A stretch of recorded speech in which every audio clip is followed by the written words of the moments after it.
If you live in the east coast of the United States, there's a high chance that you've heard of the I-95, a 1,900-mile-long interstate highway that extends from northern Maine to Miami. It passes through 15 states as well as a small portion of Washington, D.C., and serves 110 million people and is responsible for generating 40% of the United States GDP. In today's video, I will be explaining the history of the interstate highway system and the route of the I-95. By the way, this is the first time this year that I'm using a video that I recorded in real life along the I-95 highway, so I hope you enjoy it. Part 1. The history of the interstate highway system. To start off, the first effort by the United States government to construct a national highway system dates back to 1916 with the Federal Aid Road Act. Though it provided $75 million of funding to different states over the course of 5 years to construct and improve highways, a lot of money was needed to support the war effort during World War I, so the policy was quite ineffective. In 1919, an Army expedition was sent to investigate the difficulties for military vehicles traveling across the country. One of the people on this expedition was Dwight Eisenhower, who witnessed several problems and setbacks along the way. It took them 62 days to drive 3,200 miles from the Ellipse in Washington, D.C. to the Presidio of San Francisco. Nowadays, the distance would probably be 2,824 miles and would require 41 hours of driving.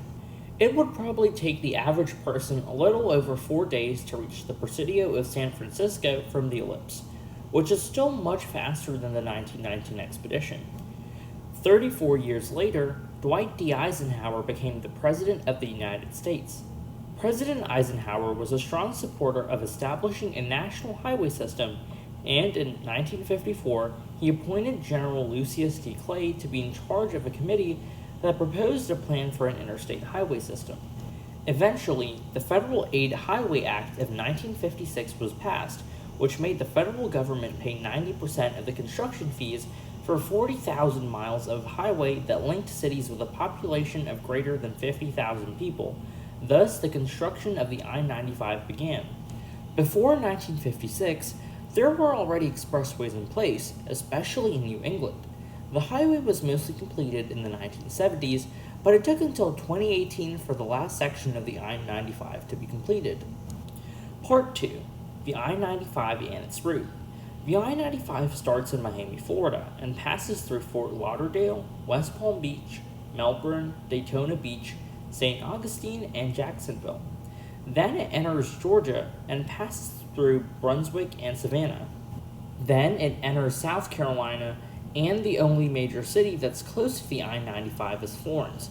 Then it enters North Carolina and passes through Fayetteville and Rocky Mount. Then it enters Virginia and passes through Richmond and Fredericksburg. After passing through a small section of Washington, D.C., you would eventually arrive in Baltimore, Maryland. Then you would travel through Wilmington, Delaware, and Philadelphia. Then you would travel through New York City and New Haven, Connecticut. Next, you would pass Providence, Rhode Island, and Boston, Massachusetts. Lastly, you would pass through Portsmouth, New Hampshire, and Portland, Maine, until eventually stopping at Holton, Maine. Now this leads us to the question, how long would it take to reach Holton, Maine from Miami? According to Google Maps, it would take around 27 hours and 1,840 miles of driving. The average person would probably take about 3 days to reach Holton.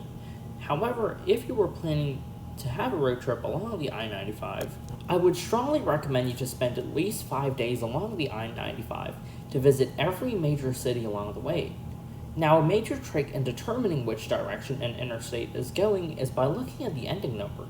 If it ends with a 5, it goes from south to north, but if it ends with a 0, it goes from east to west. The I-95 has many auxiliary routes. In Florida, there's the I-1, 2, 3, 5, and 795. In North Carolina, there's the I-95 Business, 295, and I-795. In Virginia, there's the I-1, 2, 3, and 495. In the District of Columbia, there's the I-2, 3, and 695. In Maryland, there's the I-1, 2, 3, 4, 5, 6, 7, and 895. In New Jersey, there is the I-195. In Pennsylvania, there is the I-295. In Delaware, there is the I-495. In New York, there is the I-2, 4, and 695. In Rhode Island, there is the I-195 and the I-295. In Connecticut, there is the I-395. In Massachusetts, there is the I-495. Finally, in Maine, there is the I-1, 2, 3, and 495. Part 3. Where I've traveled through along the I-95. I've traveled along many parts of the I-95. Firstly, we drove from New York City to Washington, D.C., which involved driving more than 210 miles of the I-95. On another road trip, we drove from Sarasota, Florida to Raleigh, North Carolina, which involved driving through 430 miles of the I-95. However, I've never been through the sections of the I-95 that go from Miami to Jacksonville, Benson to Rocky Mount, North Carolina, and anywhere from New York City to Holton, Maine. Overall, the I-95 is a major interstate highway that is very important in transporting goods from north to south and vice versa. It also serves as a major transportation route for people who want to travel to different states along the East Coast. If you like this video format, please leave a like and let me know in the comments below. Thank you for watching this video.